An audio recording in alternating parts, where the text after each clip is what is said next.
Okay, guys, so I've got this wood caddy that I found from the thrift store, and I like the shape of it, but I definitely don't like the color, and I don't like these little cheesy plastic fruit decals or whatever that's on the side.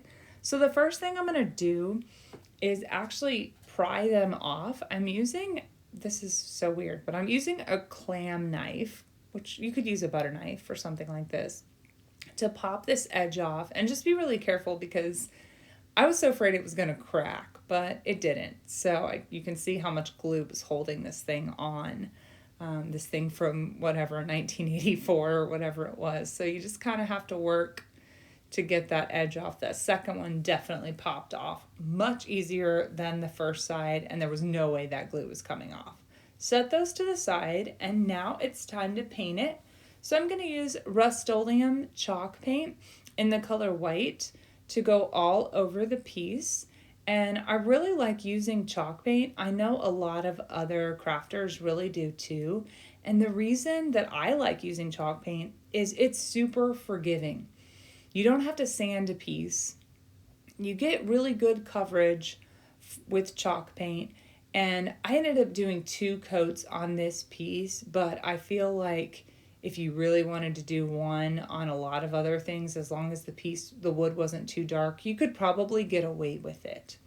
So I'm just going all over the piece. And honestly, the hardest thing was to paint these sides because it's just smooth, and you can tell whatever wood this was definitely had some kind of like sealer or varnish on it. So it made it a little bit challenging to paint this side, but I just kept going. My brush strokes aren't perfect, but again, I'm going to do 2 coats, so you're not going to be able to see my uneven brush strokes. It's going to work out just fine. Trust me, just keep going and painting and you'll be okay.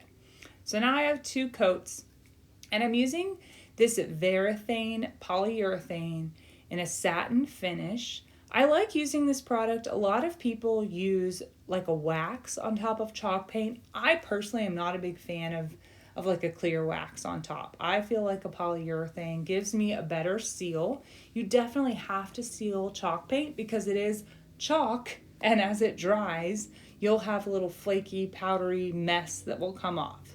So it's really important to seal any piece that you use chalk paint on because otherwise it's not going to hold up real well. So I'm just going all over the piece, really mostly focusing on the outside of the piece.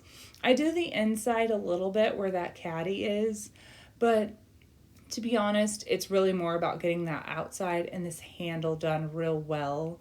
So I do 2 coats of this polyurethane. I let it dry in between coats. That's really important. Otherwise, it ends up kind of sticky. But this polyurethane is great. I've been real happy with it. It's low odor. I don't mind using it inside. There's not a super high fume or anything like that. So just going around everywhere and it's looking great. So I don't worry about those little inserts because what we're going to do is transform those. So now it's time. I'm going to cover them with some scrapbook paint. But right now I'm just taking some matte Mod Podge and I'm going to use that on the base of these little plastic pieces. And I'm going to take a piece of scrapbook paper and put it on top. I've just got it cut, not to the exact shape, but just as like a rectangle.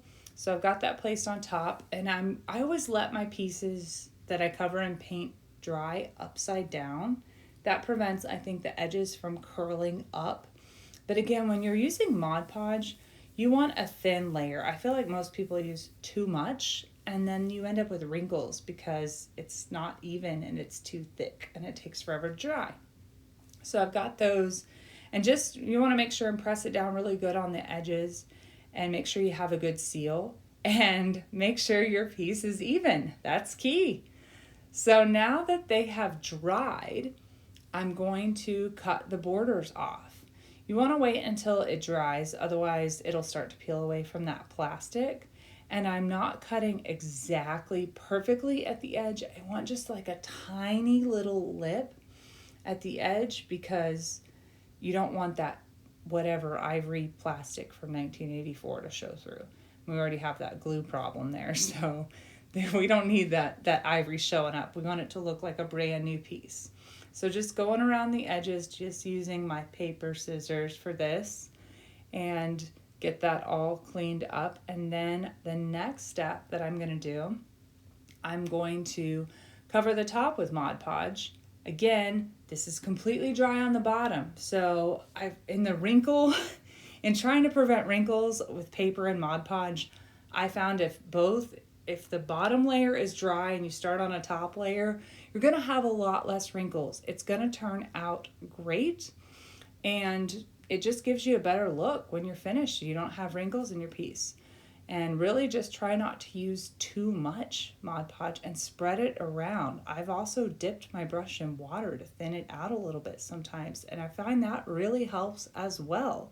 So I'm going to let those dry completely. And then the next step is to attach them. So I've seen a lot of other crafters on YouTube use a 2-glue method with like a super glue and a hot glue. And I've personally never done it until now, and I thought, well, this is going to be perfect because I've got this old glue on here that I could not get off.